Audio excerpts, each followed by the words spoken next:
Hello everyone, Connor from Project Heroes, and today we are back in Ultimate Admiral Dreadnoughts. Once again, we are using AI to design another ship. This time we are doing a heavy cruiser. So the last video we did actually got a lot of good feedback from you guys, which I really appreciate. On top of that, I was just really in the mood to continue doing this. But the requirements from last time were pretty much the same, or at least the prompt I gave the AI was pretty much the same. As you can see here, I'm actually currently trying to fiddle with the hull type that I'm using because I couldn't decide it, because the ship's maximum tonnage had to be between 10,000 to 12,000 tons. Other than that, here's our list of specifications. And it was pretty similar to the list that we had last time, just more fitting of a heavy cruiser rather than a dreadnought. But for this ship, figuring out the hull was pretty difficult because Germany, for 1910 Germany, the choice of hulls really didn't fit that displacement while still being able to have a good layout for the armament, which I did eventually solve the issue by just shrinking the drawn beam of the large armored cruiser hull. But the AI actually did give me extra specifications for this ship when I asked, because it did recall our conversation from the previous video. Thankfully, ChatGPT actually saves the previous conversations you have. So on top of the advanced fire control and radio, I actually asked it if it wanted me to add something like a auxiliary engine, and it said yes, because other battleships would, other ships at the time would usually have that. So, and right here you can actually also see me fiddling with the armament after having figured out the layout. That aside, though, the other thing I actually did also wind up asking it is about torpedoes, which we'll probably see that here in a bit later, whether or not it wanted me to add torpedoes, sorry. And that was one of those things that that's like the one requirement that I didn't exactly meet, simply due to just how Ultimate Admiral Dreadnoughts lays out torpedoes in the hull. So this is actually where I did ask it to add if it wanted me to add the auxiliary engine, and it actually gave me a whole history lesson on what it's used for and why we would want it, which I thought was also really cool. And it actually does the same thing with the torpedoes as well. And as you can see there, it wanted me to add 6 torpedo tubes. I was only able to add in 4 because that's all the torpedo tube slots that I had, and deck torpedoes weren't a thing for larger ships at this point. On top of that, it wanted us to have a speed of 25 knots. I'm up here reading the speed that it's currently set to. 25 knots, armor need to be 6-inch belt. I think I ended up having it at 8, with a 2-inch main deck, 10-inch conning tower, and 1-inch superstructure. Turret armor also need to be 6 inches, which I think I also increased that to 8 as well because I had the extra tonnage. All in all, this was a pretty excellent set of specifications from the AI. Actually, this is one of the ships that the only thing that I don't like about it is the fact that it's set so low to the water, and it's more a game graphics thing than an actual concern.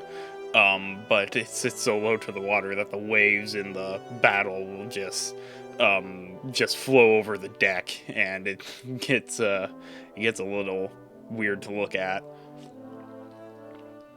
Oh, but as you can see, now I'm adding in the secondary armament, which, if I recall correctly, was like 10 or 12. 12 4-inch guns, which I mounted all those in the casemates there. And on top of that, the main armament, we have a set of,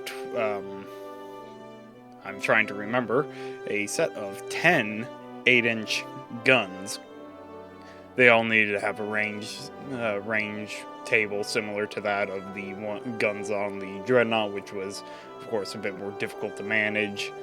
15,000 yards for the main gun and 8,000 yards for the secondaries. Of course, that's hard to translate into meters, just off the top of my head. So I'm kind of throwing the range requirements out the window, but I did bump up the potential range of these guns as far as I could without completely ruining them.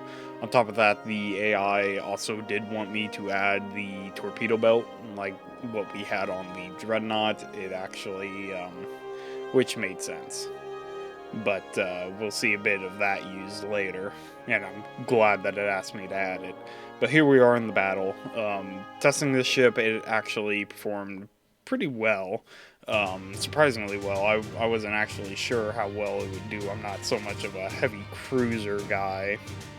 I mean, I can build a decent one when the need arises, I suppose, but in the past, my heavy cruiser designs have been either hit or miss, so thankfully this is one of the ones that worked out pretty well.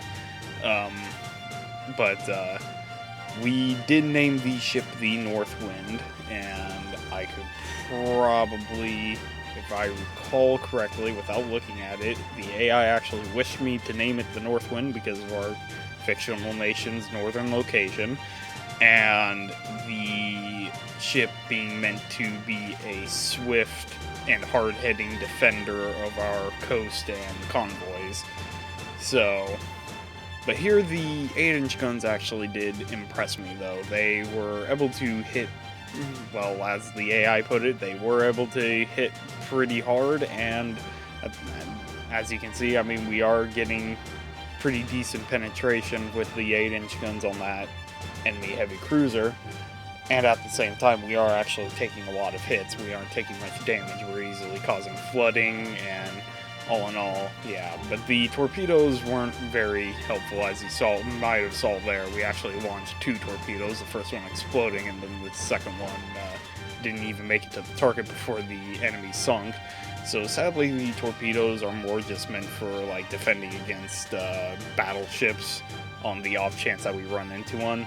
I did do this second battle here where we did fight a bunch of destroyers. 4 to be exact. We already sunk 1, but the other 3 are going to start lobbing torpedoes, as we see one of them there with one of their torpedoes veering and almost hitting the Northwind. Thankfully, we are able to avoid it. This thing has an excellent turning circle.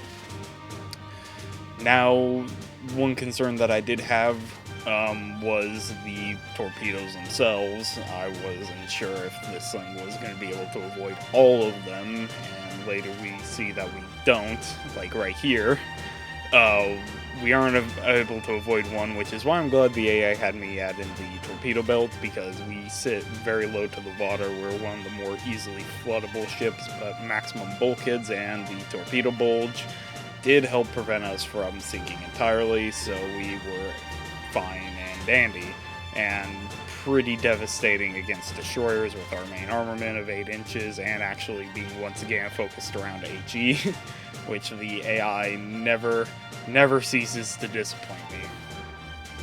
So all in all, this is a really good design by the AI, and I actually got a suggestion in the comments of the last video about doing a campaign based around this concept, which I thought was really interesting, and I'm definitely considering doing it.